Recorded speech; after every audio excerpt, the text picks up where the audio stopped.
Orc, the bardic paladin, who sings and plays again. He tells the tales of glory and weaves a magic story. He'll join you at your table and ask you to share a fable. Heroes of humble origin, villains who must be fought again. No matter their skill or prowess, the people in life are countless. So we pray you heed our request. Enjoy this tale of sidekicks and sidequests.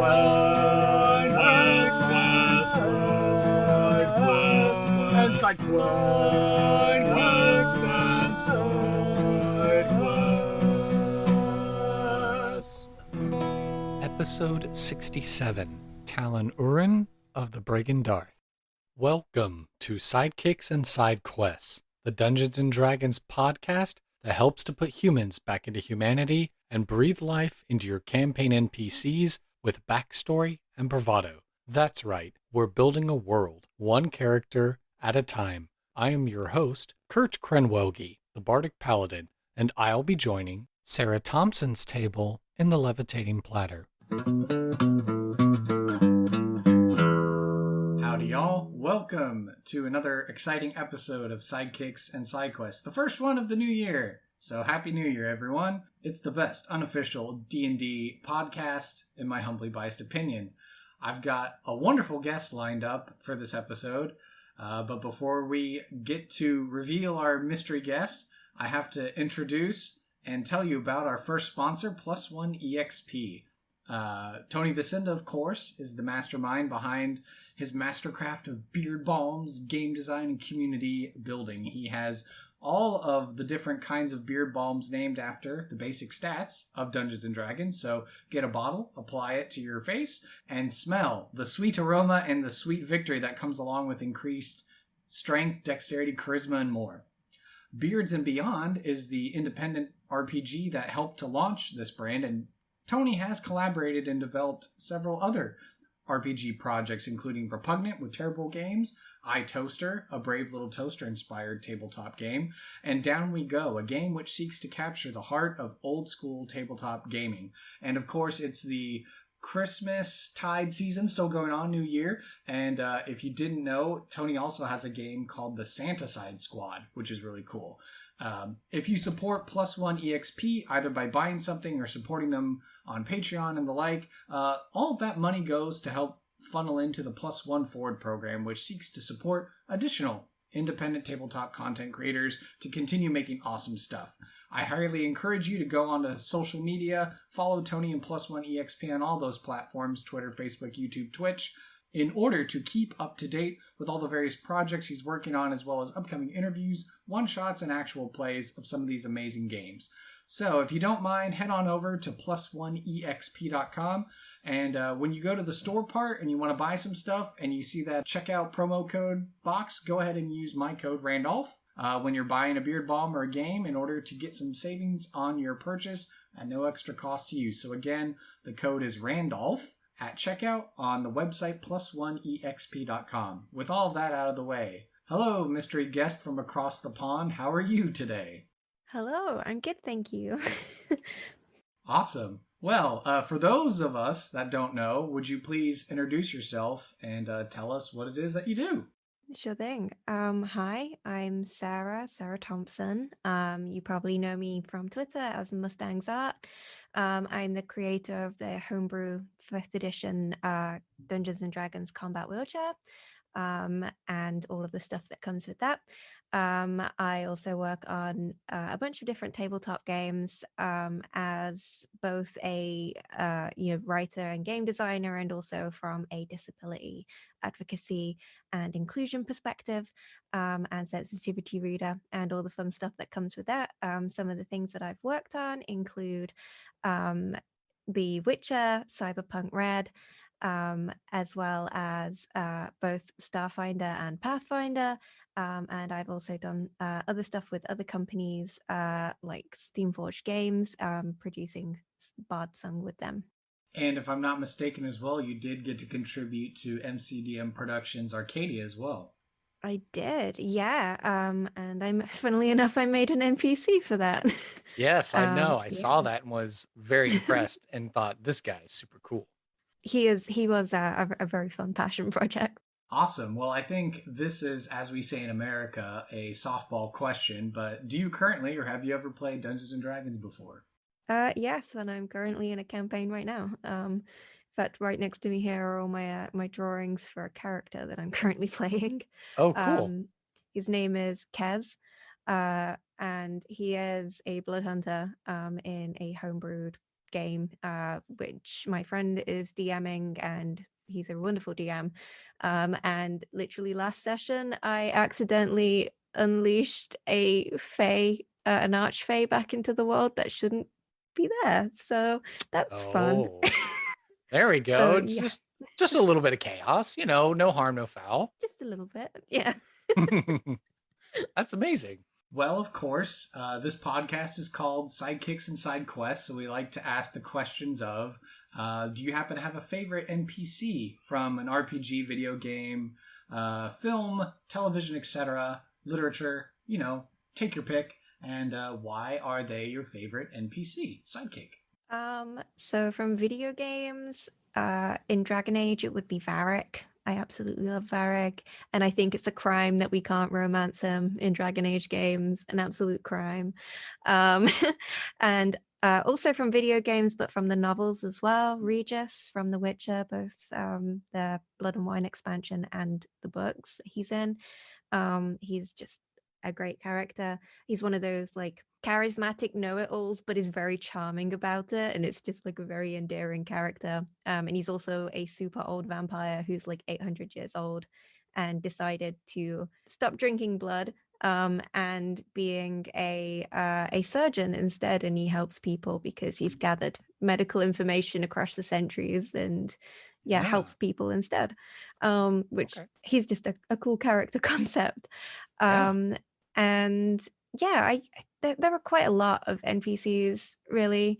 The ones that kind of either, I guess, support a character, like the main character, or they add something, like even if it's just they appear once and it's a fun little like side quest, and then you never see them again. Mhm. Yeah, like there are an absolute like whole menagerie of ones, especially in The Witcher, like because you're wandering across the continent and you just find random people, and some of them are like incredibly good, like but they only appear for like 5 minutes. Mhm. So yeah, like but I think if I had to pick between Witcher and Dragon Age, I'd probably say Dragon Age has a lot more interesting NPCs, but that's just because it's a bigger world and a higher Mhm. fantasy kind of game. So yeah, definitely Varric, and also on the path of Dragon Age as well. Definitely Dorian. I love Dorian as well. Dorian's great, and so is Fenris as well.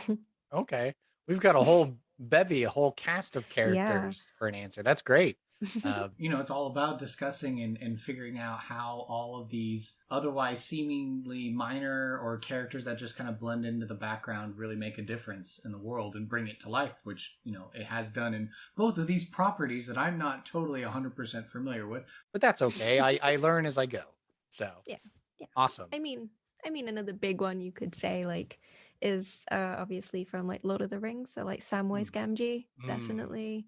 Like the fact, that he practically carried Frodo there for right. the most part, being that really good support, like best friend character who cheers you on.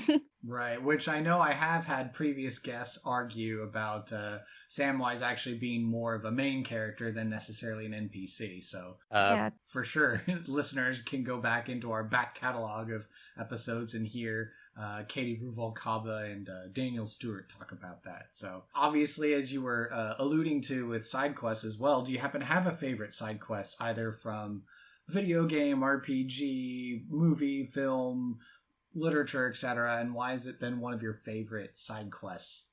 I think again from The Witcher, like who would have guessed it's one of my favorite games.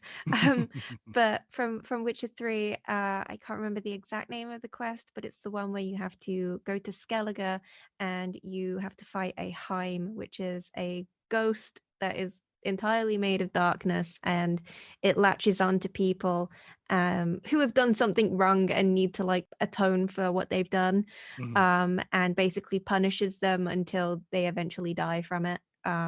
Ooh. And the reason it stands out to me is Geralt decides to trick the Heim into making it think that Geralt did the worst thing imaginable, so it tries to go for him instead.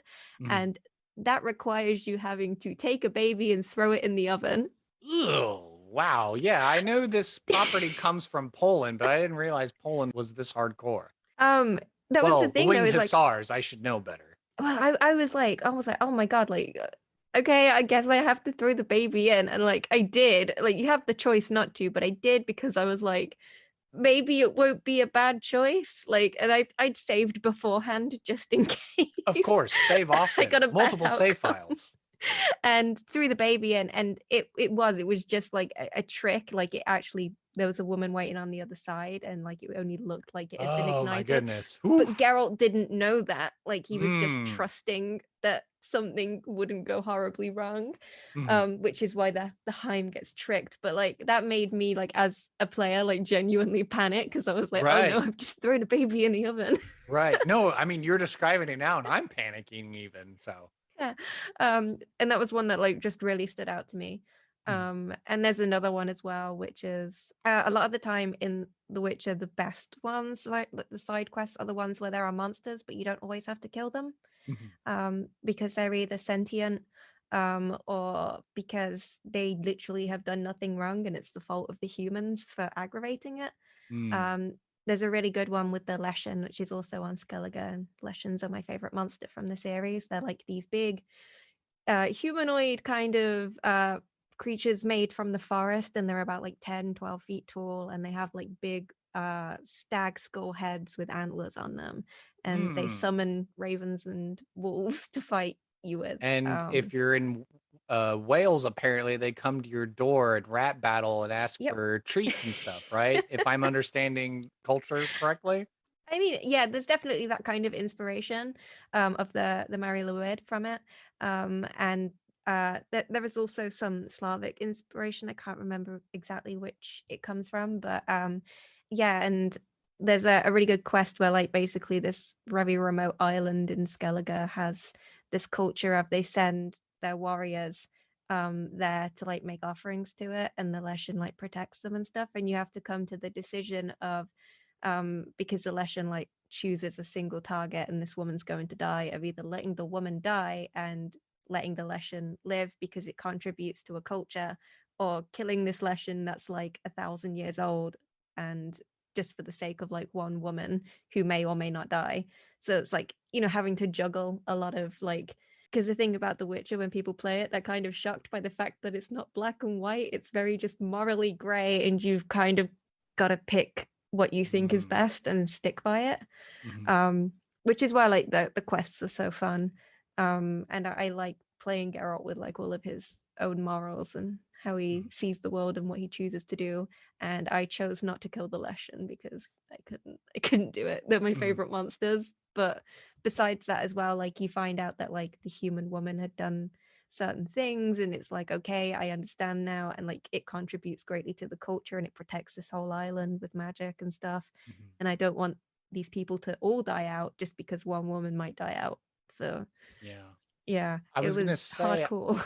I think I saw some sort of Facebook video. There's like another game studio that came out with like this creature that you're describing. It sounds like the character that you play in this game. There's like, I don't know, mercenaries or something invading the forest, and you become like this big spirit of the forest. Like you were saying, the stag head, and it like you get to like go around and rampage and stuff like this, I guess, cool. taking on mercs and stuff. So I guess we'll be on the lookout for that game in the future here soon.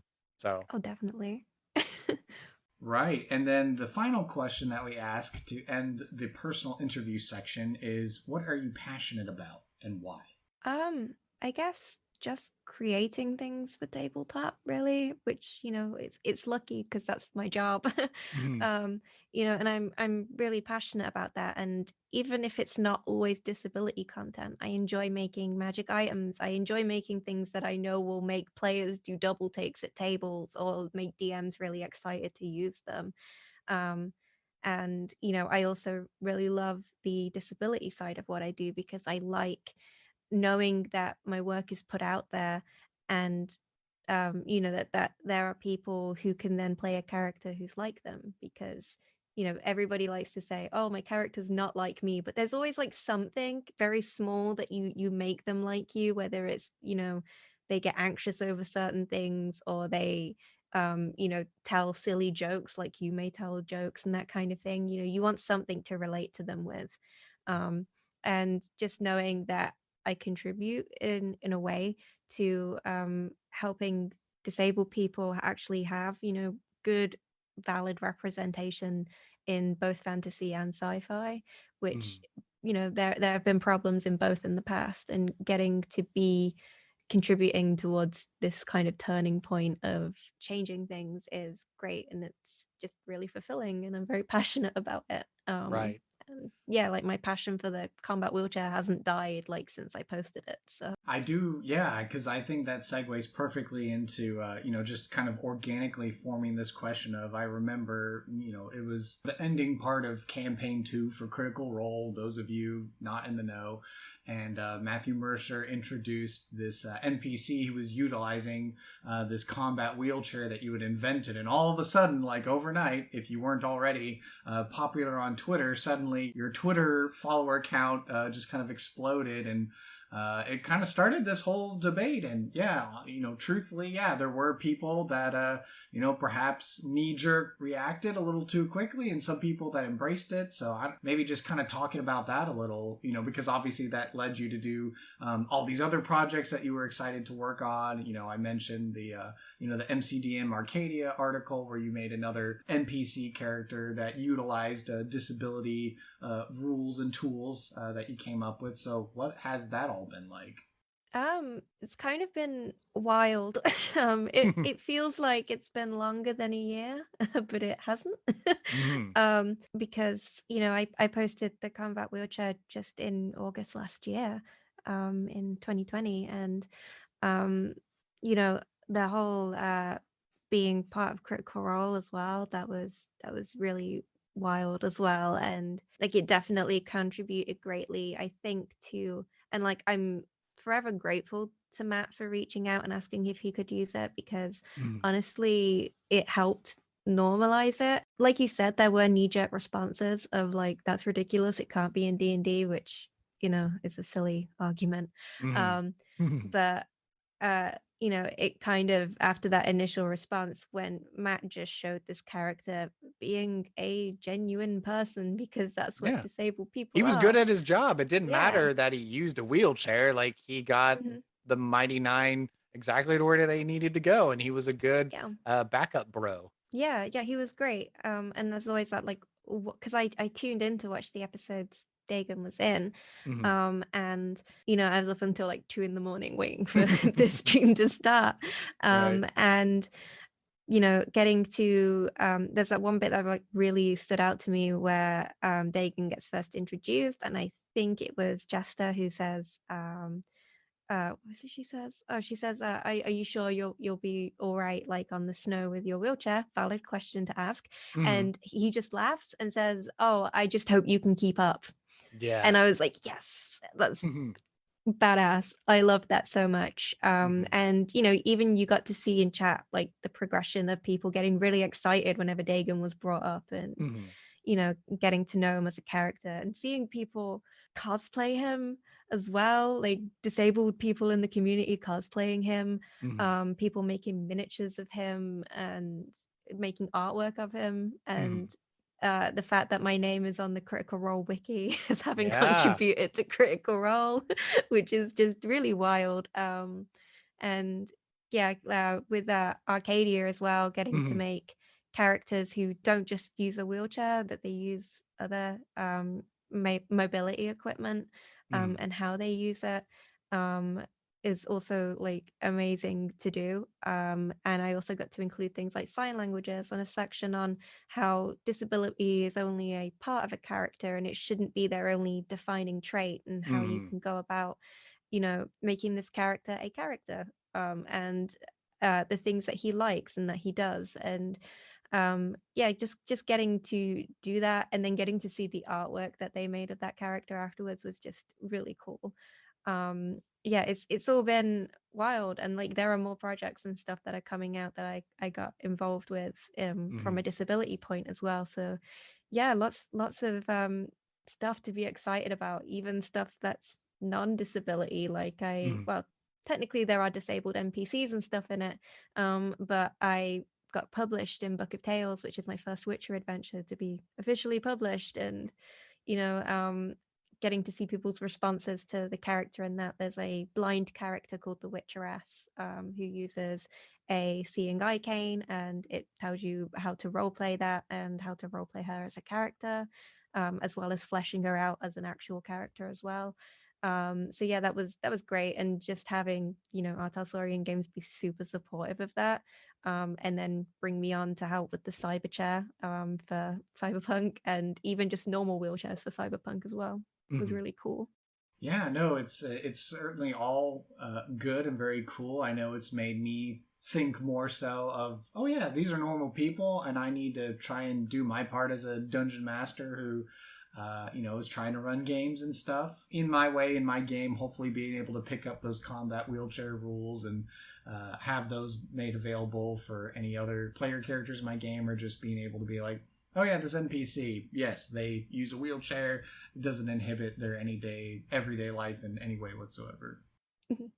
Yeah, no, it's just, really cool to hear people talk about the characters that they make, and people also coming around to the realization of what I've been trying to push and get people to understand, is that you can have disability and still have fun in a game mechanic. I've said before, like, people treat disability as this very serious, thing that you can't like have fun with at all, because if you do, you might be insensitive. It's like, no, you can still be sensitive and still be like have extreme fun with it. As long as you're aware of the choices that you've made for that character, and you are aware of things like, for example, with a character with who's an amputee, like things like phantom limb syndrome and things like that, how that would contribute to their character and their experience in the world. There's no reason they can't have something like a prosthetic arm that can turn into a cannon and things like that. Like with an artificer's dream.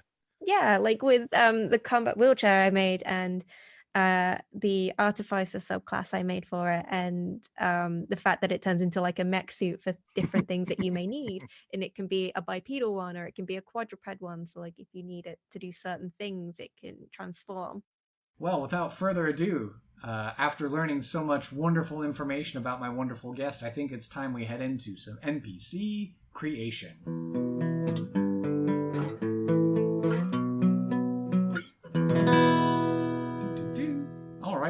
So, of course, this is the part of the show where we get to create an NPC character. And, of course, Sarah has a bit of a celebrity of an NPC that we're going to be working with today. Because last I checked on the web, this character appears in a certain mobile game that you can get. Is that correct? Yeah, so his name is Talin Uran, and he's a rogue, and he is in Idle Champions of the Forgotten Realms, which is Codename Entertainment who publish it, and is a Wizards of the Coast officially licensed game, which is super cool because technically my character's canon somewhat. Yeah. Alongside other characters like Jarlaxle and of course people like Strix and Evelyn Marthain from other big stream games. So that's another thing that happened that was very bizarre and very cool. So yeah, it was a lot of fun, and he's a kind of character who's got like a very special place in my heart. So yeah, I thought I would bring him along today. Cool. So I guess we're already breezing through these questions because we already we already know the character's name. But what is the ancestry of our character today? Talin is a tiefling, an infernal one. He has crimson, deep red skin, yellow eyes. He has horns that are kind of twist backwards from his head. It's hard to explain, but when you see artwork of him, you're like, okay, that's how they work. I'm very bad at describing specifically horns.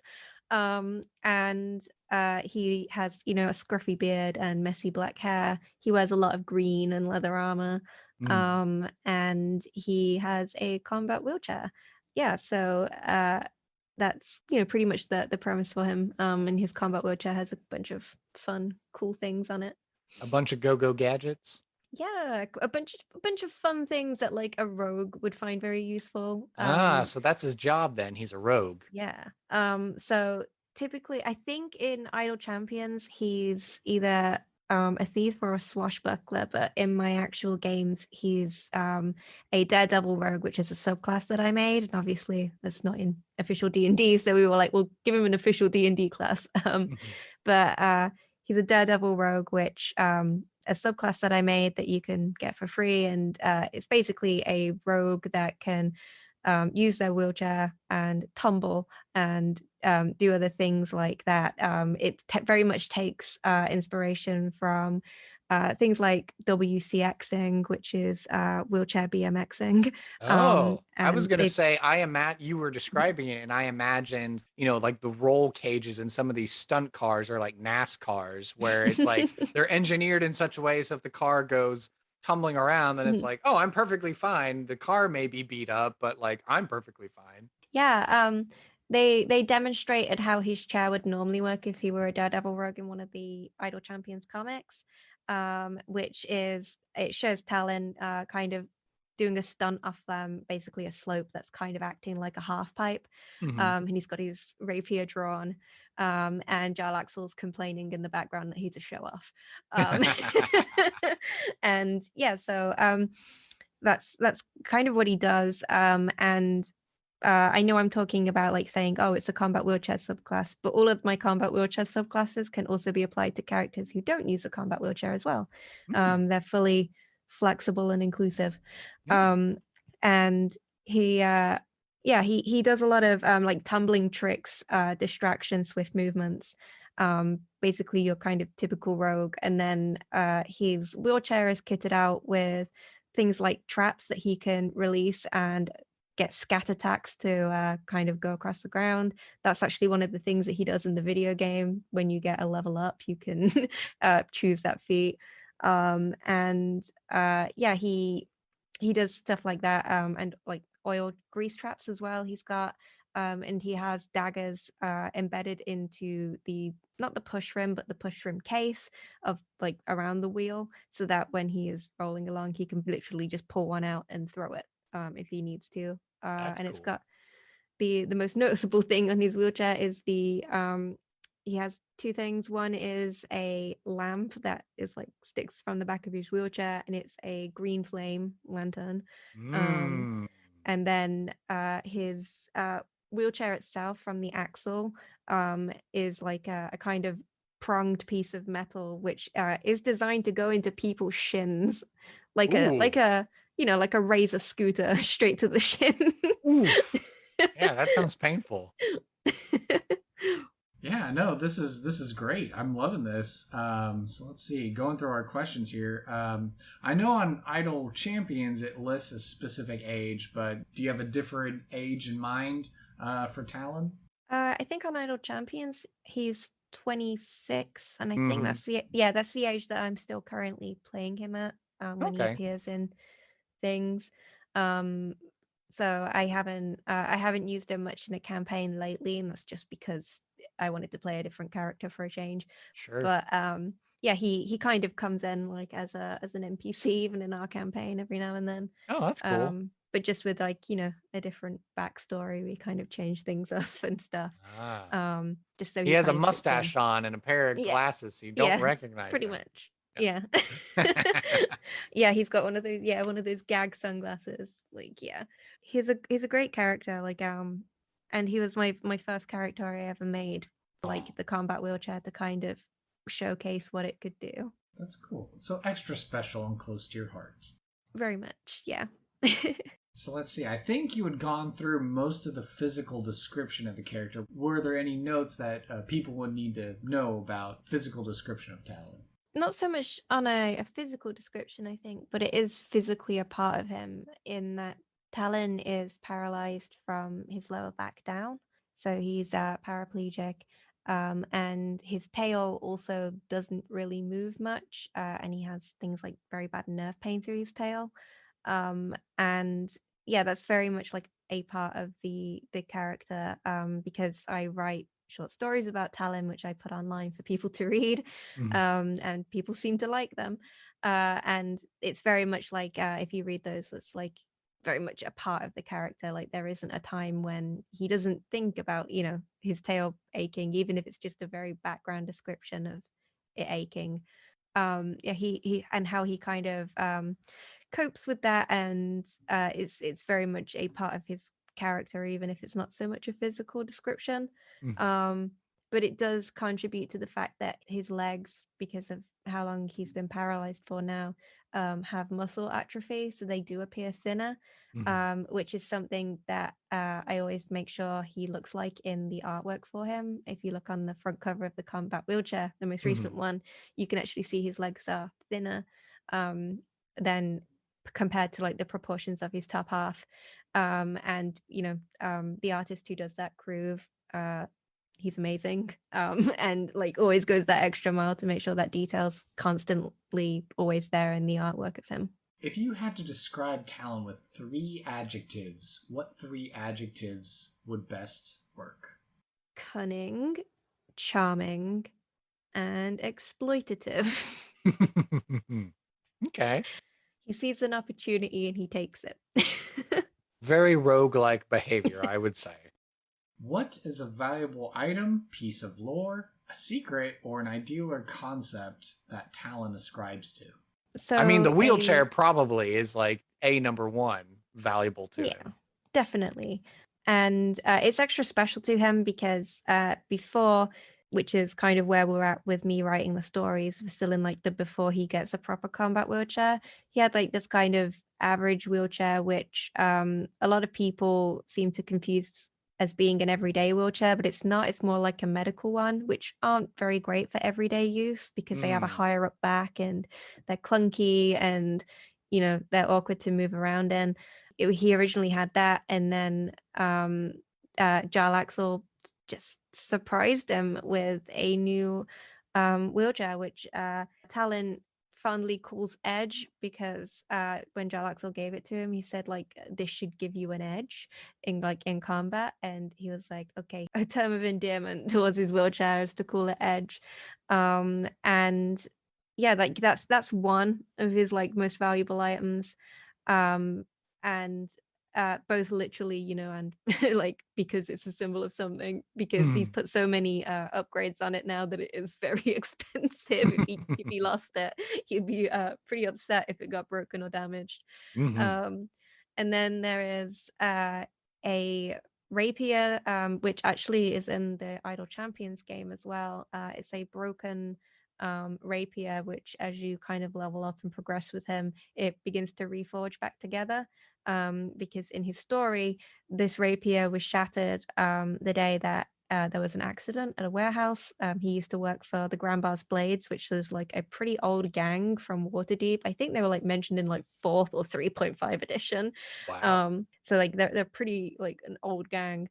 Yeah, the warehouse blew up due to improperly stored gunpowder, and Talin, unfortunately, his lower half got completely crushed, and the blade shattered. And one of his friends at the time, you know, thought he might want it back and assembled like all the pieces, like, and just put them in a bag to give to him. And he kept it, but it was very much a painful reminder of what he'd lost, because a lot of Talin's story is going through what I went through with like very internalized ableism and the feeling of having lost something and that you can't regain it, which isn't true, obviously, but like it's how you feel when you're suddenly disabled and can't do things that you used to anymore, which is what I went through as a kid. And over time, as he gets more confident and makes friends and realizes he can still do his job just as effectively, he just needed a proper wheelchair to do it with, and a supportive network when he joined the Bregan, when he joins Jarlaxle's gang. And he eventually gets it reforged. I can't remember the style of what it's called, but it's basically where you reforge things but with gold through them. I don't know if you've seen it like with the pottery. filigree. Yeah, like with pottery, they do it with a lot as well. Like they put metal through it, so he has gold going through it, and you actually see that in the game. It gets reforged. That's pretty As you cool. get certain items and cards and stuff. So yeah, that would be his like second most precious item, I think, because to him it resembles of like, you know, how far he's come, and it kind of resembles that, you know, you were never like what he thought he was, which was he thought he was broken and useless, which is what I felt like when I was younger, and then seeing it put back together and being like, no, you just needed the equipment that you need to help you get on with life.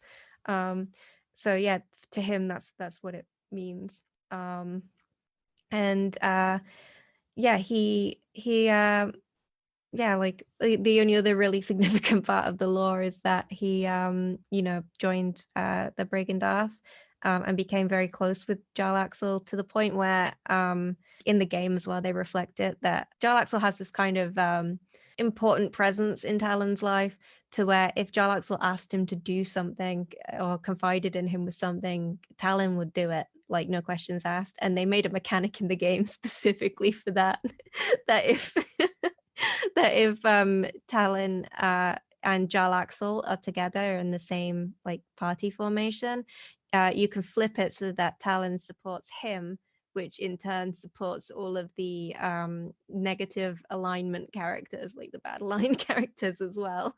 So yeah, he kind of flips on a dime, because he keeps saying like, oh, you know, because he and Jarlaxle like eventually had like a falling out. So he's like, no, I don't trust Jarlaxle or anything. And Jarlaxle literally asks him to do something and he'll do it.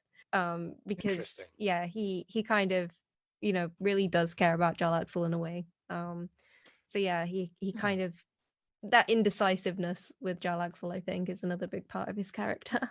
I was going to say, it sounds vaguely reminiscent of prequel Anakin and Obi-Wan Kenobi. A little bit, which I think I've seen you on Twitter get very excited about the upcoming Obi-Wan Kenobi show. I am. So, I made that threat on Twitter. I was like, when the show goes live, all it's going to be is Obi-Wan, and nothing else. And it'll be the same when like Mandalorian season 3 comes out. It would just be Mandalorian and nothing else. And I guess I could also say the same for when The Witcher season 2 drops. There's a lot coming out in the new year, so very exciting. But yeah, like you're kind of right with that, like Anakin Obi-Wan kind of dynamic, but less in the way that it's like mentor and student, more just like two very close friends in this kind of on and off again relationship of like, you know, not knowing where each other stands really. Is kind of like a big part of them. And then let's see, what is a particular quest that Talin would be willing to recruit or hire player characters to go and do? So we're going to put Talin in our game. Where are we going to find him? What is he going to ask us to do, or what is he going to offer up? Talin would usually spend his time where there are a lot of people. So that would usually be, you know, bars, or if it's down by a docks, he'd be down there. Probably at a front for the Bregan, you know, like a kind of front shop for them. And he would enlist them to essentially do work for the Bregan, but without revealing that they're actually doing it for the Bregan. You know, because that's kind of also Jarlaxle's kind of shtick. He convinces you to do things for him without making you realize he's kind of manipulating you into doing it. He makes you kind of think, oh, I just had this great idea, when actually it's a terrible idea and you shouldn't do it.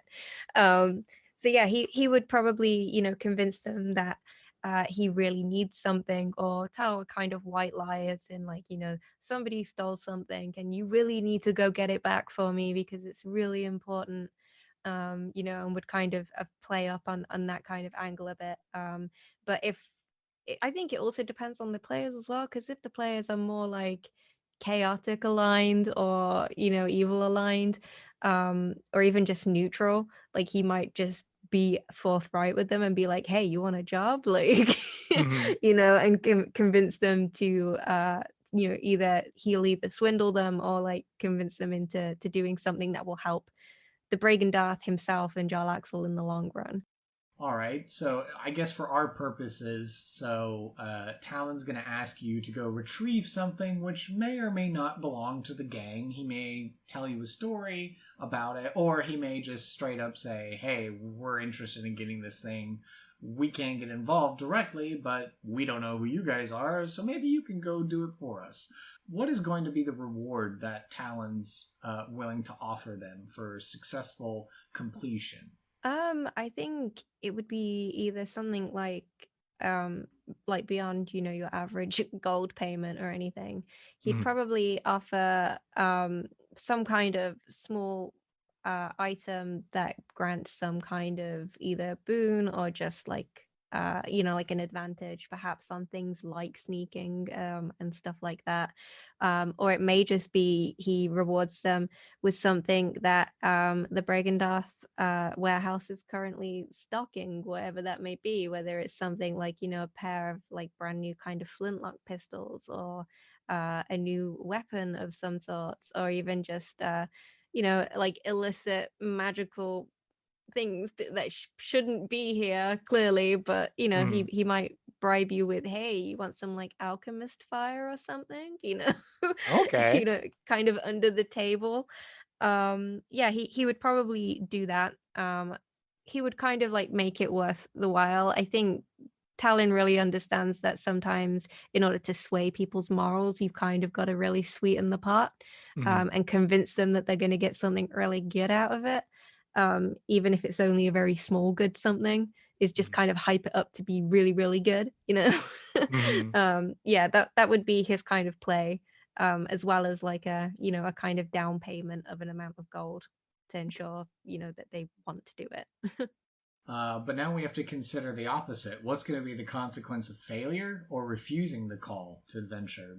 Maybe these are lawful good, goody two-shoes who can see through the deception, or they just don't care and they don't want to do the offered up side quest. What's going to be the consequence?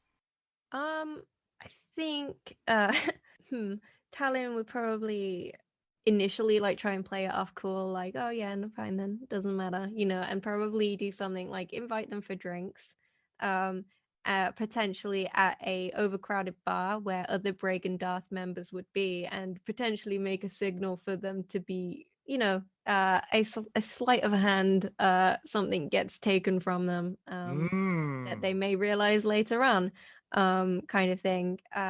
And if they want it back, they have to do something for him.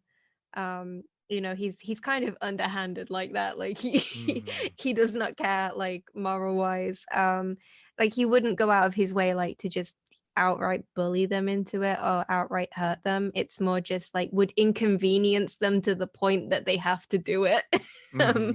Otherwise he's just gonna make things unnecessarily difficult, which is potentially something that he learned from being around Jarlaxle all the time, considering that's one of Jarlaxle's big plays as well. What are the goals and motivations for Talin? His goal currently is just to continue being the best of what he does. He kind of shares the mindset of like, my goals are whatever Jarlaxle wants. But sometimes he does have his own goals. Like if he sees something and he thinks, oh, that's genuinely either worth stealing or trying to get, like he'll do it.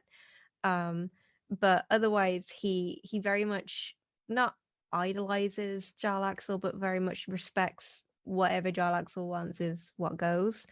And his motivations as well is to well, initially, to begin with, it was kind of he wanted to prove that he could still be a rogue, which is, kind of an unhealthy mindset to be in, and that kind of really drove him forward.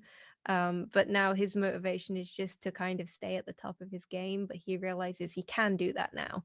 Rather than trying to prove himself to everyone, it's more just like he knows he's pretty good and he wants to continue getting better, and making as many kind of contacts as he can, because like strength in numbers, and making sure that you have as many friends on your side compared to as how many enemies that you have. How did these affect his general personality? So Talon is kind of sarcastic, playful, and initially was kind of like prone to fits of like being really moody and sniffish at people, and he can still get snippish when he's like got very bad chronic pain in his tail, um you know so like that very much affects his mood from time to time, but it isn't like a constant thing. And then as well, his personality is very jokey, like the kind of you hang out with your friends, lightly bully each other kind of um kind of way of hanging out with other people. And he's quite sociable, really, which is a massive improvement on how he was initially when he was first made. So yeah, he's a very sociable, will not necessarily be like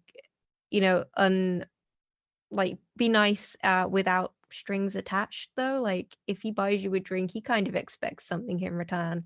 There's always that kind of unspoken, you now kind of owe me something, and he does keep track of who owes him what exactly. So yeah, he's kind of plays off as being like lighthearted and jokey, but he is quite conniving and cunning. How does Talon normally interact with different groups of people? Is he the same across the board, or does he, kind of vary a little bit? Say if it were like family and friends versus, his gang members versus enemies and rivals versus player characters. With the gang members, he's kind of, just quite happy around them, like the same way that like if you've got like a big group of friends, he considers all the gang members his friends, really. And that there are some that he is more close to than others, and the ones that he's more close to are like the ones he spends most time with, but he will still go out of his way to say like hello to people if he passes them and things like that. And with Jarlaxle, though, like it's not always constant like chattering and being like excited and like, energetic. Like they tend to have like quite a few like long kind of companionable silences. And he very clearly respects Jarlaxle on a deep level. Even when they disagree, Talon won't go out of his way to like actually get aggressive about it. He tries to convince Jarlaxle and reason with him rather than get angry, which is what he might do if a friend got in a really nasty disagreement with him. He might get angry at that or snippish with them. But with Jarlaxle, like he just tries to reason with him rather than, let emotions get in the way. So yeah, like there are kind of a few mixed things, really, but it kind of comes down to that very strange, just outright respect for Jarlaxle, like at all times, even when he really does not agree with what Jarlaxle's doing, which has happened sometimes. Like he'll still do it, but yeah, he probably won't talk to him for like a couple days about it, and that kind of thing. They have like a very strange like relationship like that. Does Talon have a particular accent or language that he uses? Any idiosyncrasies in the way that he speaks and acts? I try to make him talk a bit more like how I normally talk, because I guess I talk a bit differently at home with like friends and family and stuff.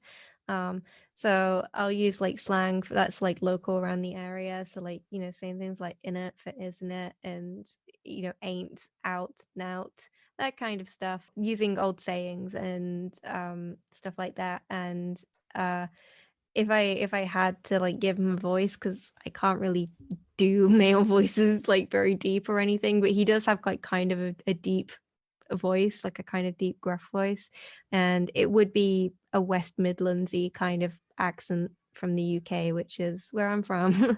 So yeah, it'd be that kind of not quite Birmingham, but kind of Birmingham accent.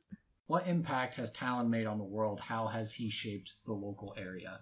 In our campaign, he he essentially shaped the world by preventing Luskan from being completely destroyed by a dragon.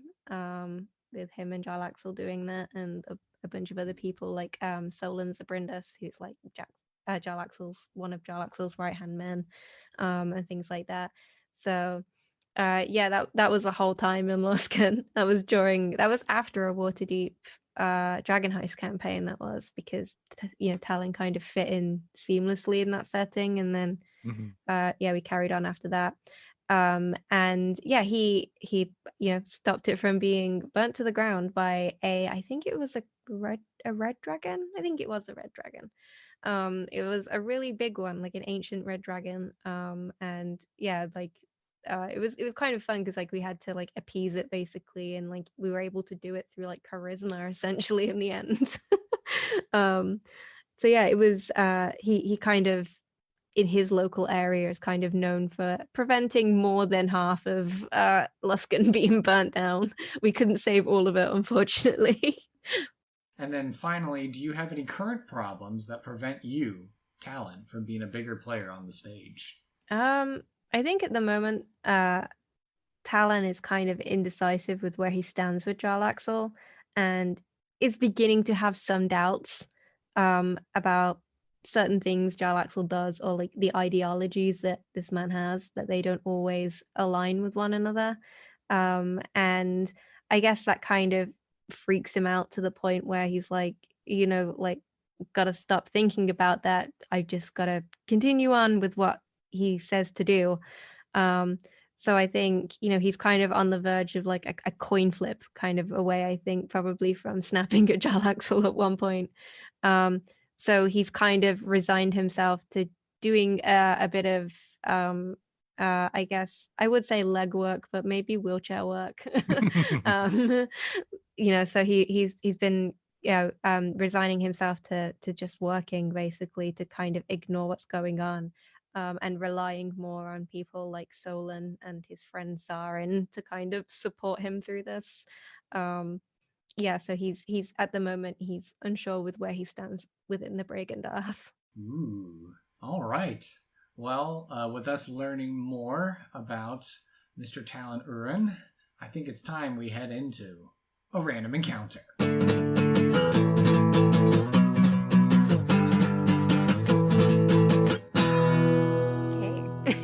All right. So this random encounter is brought to you by Reaper Miniatures. They have been Texas Titans of the tabletop industry since 1994 here in my backyard in DFW, and they have an amazing warehouse and game store. They make everything from paints to gaming accessories and stream on Twitch with tutorials and interviews. Whatever system you're running, whatever game you're playing, Reaper has a miniature that has you covered. Every time you shop with them and spend at least $40 USD on your purchase, they give you a cool new mini of the month for free. It's always something new, so be sure to come back often and check it out. If you visit my podcast website, you can find an affiliate link for the sponsorship and use that link to go visit Reaper Miniatures. By doing so, it helps to support Sidekicks and Sidequests and, get you that savings. So by clicking on that link on my website, it helps to track the traffic that our show directs towards Reaper Miniatures. The more traffic, the more that our Texas powers combine. So again, go and check out that link on my website in order to use my link. Be sure to follow Reaper Miniatures on Facebook, Twitter, Instagram, Twitch, and YouTube. That all out of the way now. We have to think and consider what kind of scenario are we going to find Talin in? I know in describing the side quest, it's like, oh, hey, you should go get this thing. But I'm wondering if, I don't know, bringing one of my NPC characters in the podcast to interact with Talin, or do we create a brand new NPC here on the spot to do it? Or what are you thinking? Be nice to kind of bring in your own NPC, like one that you've already made. It's up to you. Okay. All right, so we've got a couple choices. We have Duncan, the suicidally brave, chaotic good boy, who, no task too small, no feat too daring. He'll happy-go-lucky, gullible sort of a fellow. That's an adventurer. We have Sonia, the warrior woman, now multi-classing into paladin. And then we have Korak, who is the lawful evil arcane trickster kind of a guy. He's a dwarf, too. You kind of got three different flavors. I feel like based on the character we described, it's perhaps maybe another Korak sort of adventure. Maybe. But I think also the first character was pretty good, considering you said that he was gullible. Yeah, he is currently wearing a pair of cursed penny loafers. They give him some great stats, but they make him susceptible to the command spell, unfortunately. Yeah, there was a Deathlock cobbler who, has an archfey for a patron, so that was kind of the deal with the penny loafers. Very nice deerskin loafers, I might add. Good quality. Yeah. All right, so you want to meet Duncan then? Sure thing. Okay, all right, so I will set the scene. So where we last left our hero, in the Astral Sea, Duncan was helping out Winston, the Githyanki miner, and they were exploring the planetoid and mining it. And, of course, it's the Astral Sea, so time passes differently. What probably has been like days, weeks, months, dare I say years. Duncan spent a lot of time with Winston and gained his respect and his trust, which is very good considering the stories that we heard about Winston. But eventually, they're getting near the end of exploring the planetoid and getting it mined completely. And they're coming to this last patch of some strange new material that Winston is just excited to get into. And so he tells, okay, Duncan, take the pickaxe and go start mining it. And, as things are with the Astral Sea, not all seems as it is. And so as the minute that Duncan makes contact with this strange rare mineral with the pickaxe, all of a sudden he's instantly transported and he finds himself in, I guess now, the Forgotten Realms, a realm that he's never been to before. It looks very similar to where he came from before, and he finds himself suddenly appearing on the docks of Waterdeep.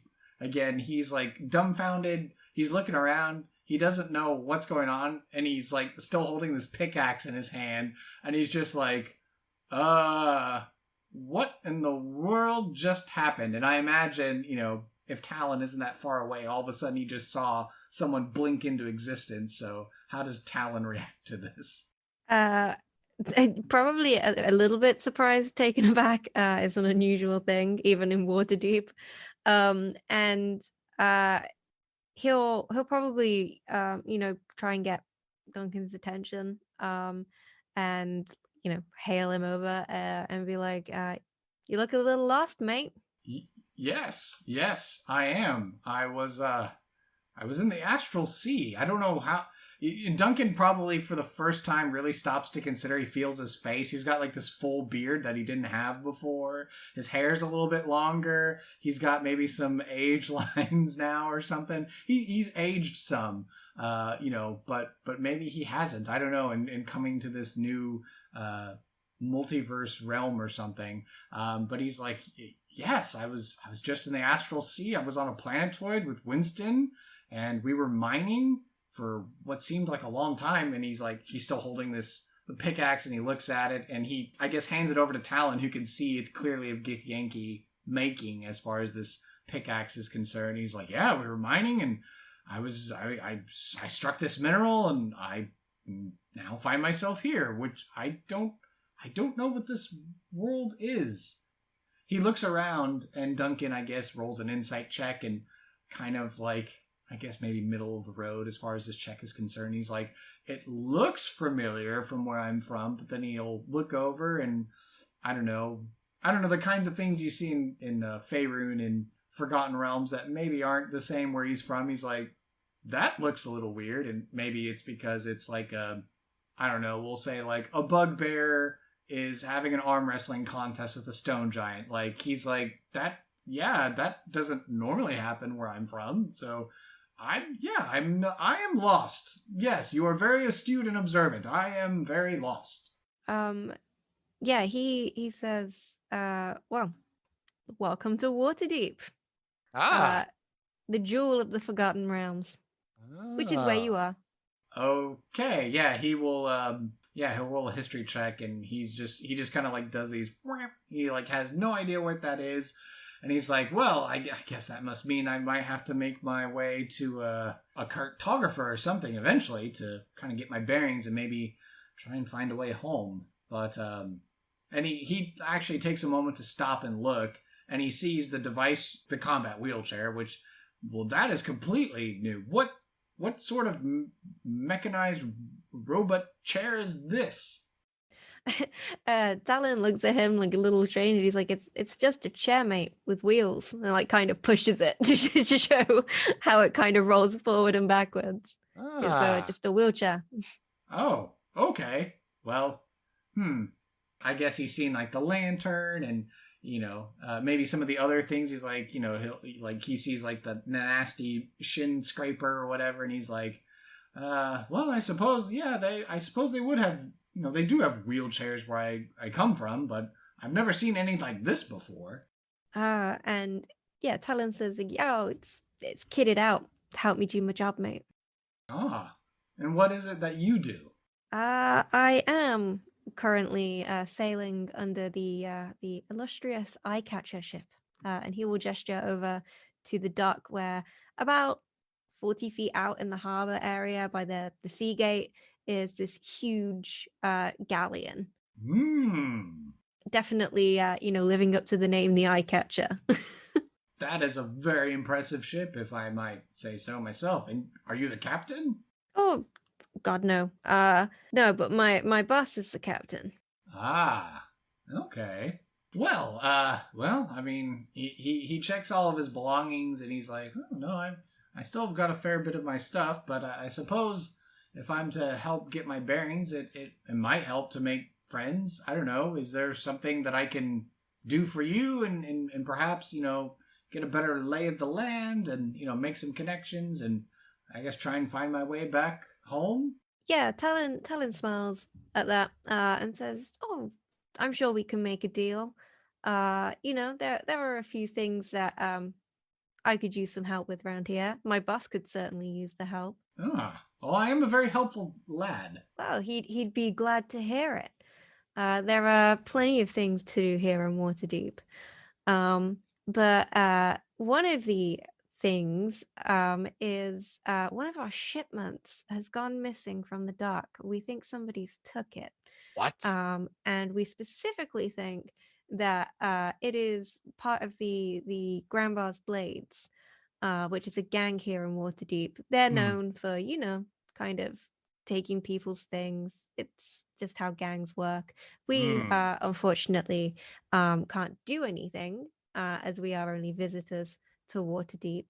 And we've tried talking to the watch, and unfortunately they just don't seem to believe us. That's very sad to hear. Yeah, Duncan rolls an insight check and like natural one, so he's like eating this up.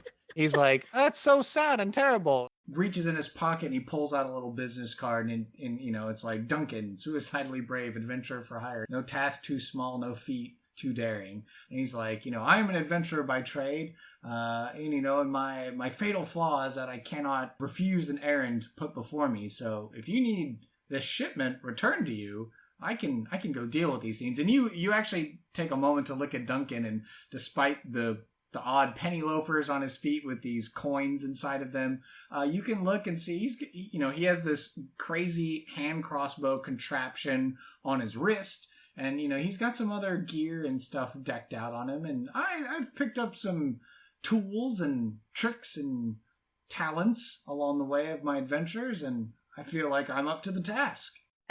Talin gives him a proper grin at that point, showing his pointy teeth, and and says, "Wow, that sounds excellent." He takes the business card and he's like, "I'll pass that along to my boss, and you in return can have this." And he hands over what looks to be a small brooch, and it has on it a arachnid, a spider on some webbing. He hands it over. And he says, keep that with you. And once we've, you have located our missing shipment, all you need to do is tap it, and someone will be right with you. Interesting. Okay. He takes a moment to examine the piece, and he's like, okay. And he'll, I guess he'll stow it away safely so he doesn't accidentally tap it too early in case he fears something's gonna pop up right there or something like that. And he's like, all right, well, I don't believe I caught your name. Did I catch your name, sir? Yeah, Talon goes, oh, I'm sorry, where are my manners? We got all caught up. Guess that happens when you just randomly appear. But he holds his hand out, with his clawed fingers, and says, I'm Talin Uran.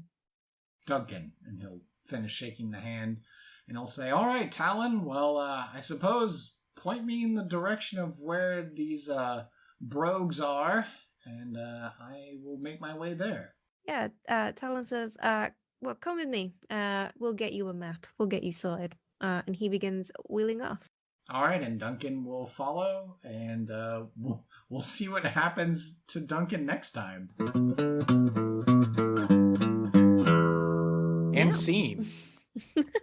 All right. Well, what did you think of meeting Duncan? Oh, he's exactly the type that Talon would, be like, yes, this is the kind of person I can get to do a job for me, or I can swindle.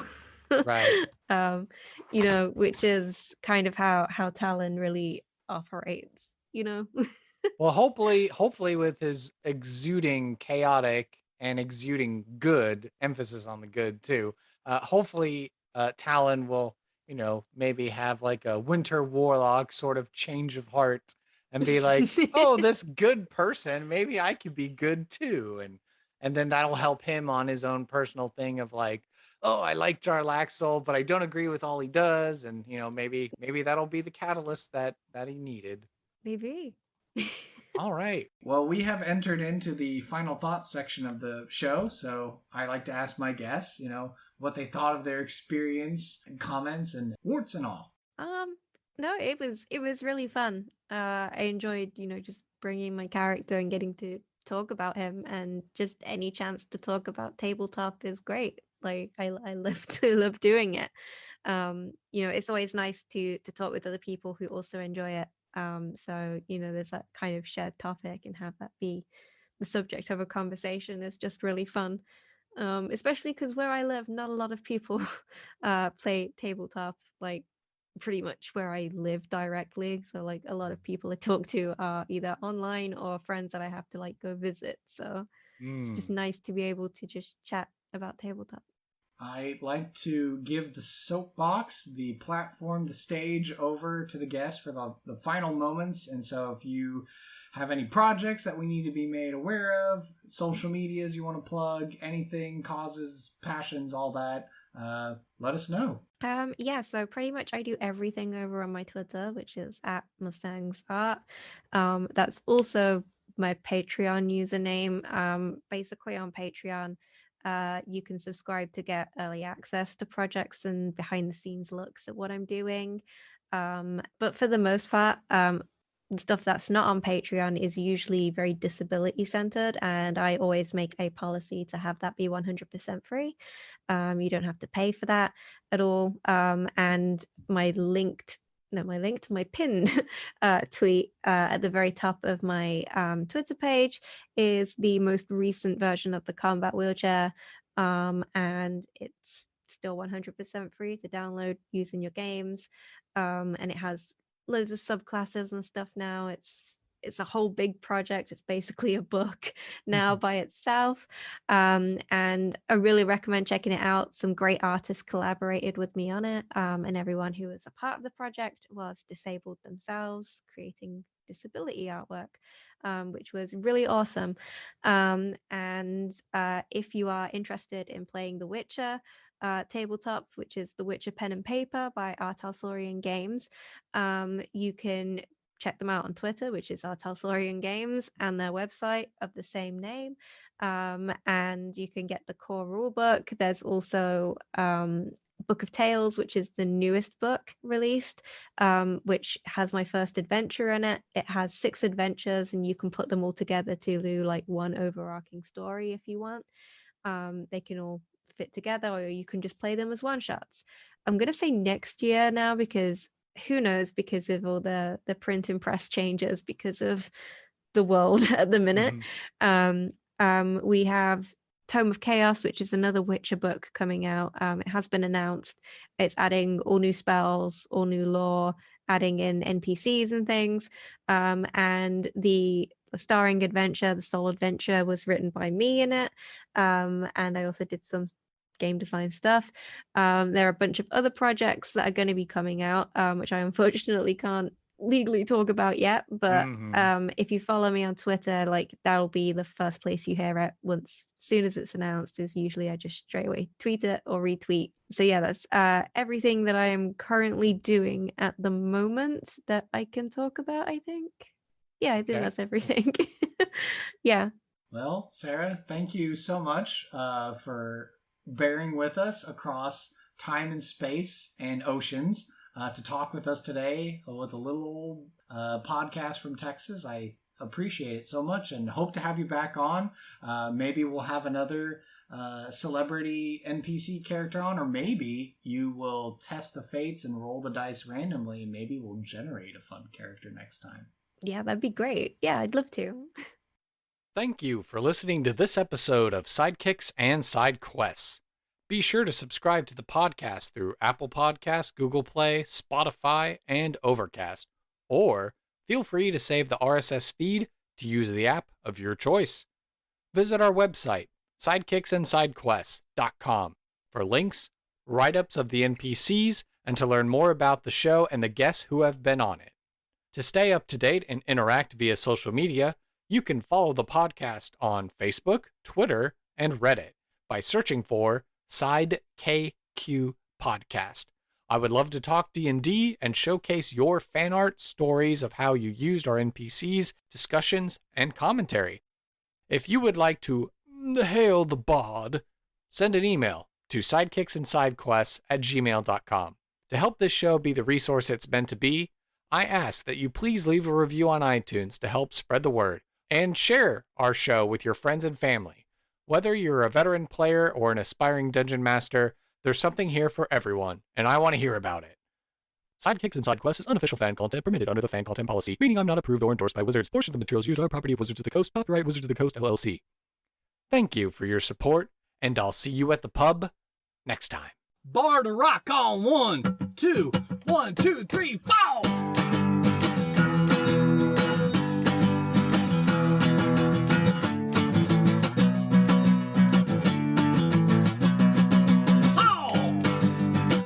Sidekicks and Sidequests.